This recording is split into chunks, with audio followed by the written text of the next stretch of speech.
నేను హీరోగా ఆడడానికి వచ్చాను మేడం హైదరాబాద్కి. కానీ నాకు చిన్న చిన్న పని వల్ల క్యారెక్టర్, చిన్న చిన్న క్యారెక్టర్లు ఇట్లా వచ్చి ఇట్లా పోయే క్యారెక్టర్లు వస్తున్నాయి మేడం. నేను హీరో కావాలని వచ్చిన. ఎక్కడి నుంచి వచ్చారు?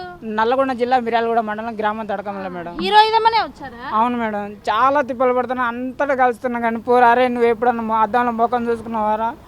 నువ్వేమన్నా ఈ చిరంజీవి కొడుకు అనుకుంటున్నావా, బాలకృష్ణ కొడుకు అనుకుంటున్నావా, దిల్ రాజు కొడుకు అనుకుంటున్నావా అని వేలను చేసి కించపరుస్తారు మేడం.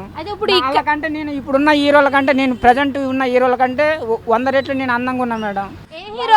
ఏ హీరో కంటే అందంగా ఉన్నారు? ఏ హీరో కంటే యాక్టింగ్ మంచిగా చేస్తున్నారు మేడం? అల్లు అర్జున్ కంటే అందంగా ఉన్నా మేడం నేను. కమల్ హాసన్ కంటే బ్రహ్మాండంగా యాక్టింగ్ చేస్తాను మేడం. బాలకృష్ణ కంటే బ్రహ్మాండంగా డైలాగులు చెప్తాను మేడం.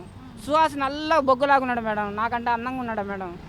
ఆయన సంపూర్ణేష్ బాబు నా అంత అందంగా ఉన్నాడు మేడం. మొన్న మంచు విష్ణు నా అంత అందంగా ఉన్నాడు మేడం. అయితే ఇప్పుడు ఇక్కడికి రావడానికి కారణం ఏంటి? ఏంటంటే మేడం, వాళ్ళు ఏ జన్మలో ఏ పుణ్యం చేసుకున్నారో, వాళ్ళ తండ్రులు ప్రొడ్యూసర్లు, డైరెక్టర్లు, హీరోలు, హీరోయిన్లు ఉన్నారు కాబట్టి వాళ్ళకి తొందరగా అవకాశం వచ్చింది మేడం. నేను ఒక కూలి బిడ్డను మేడం, కామన్ మ్యాన్ మేడం.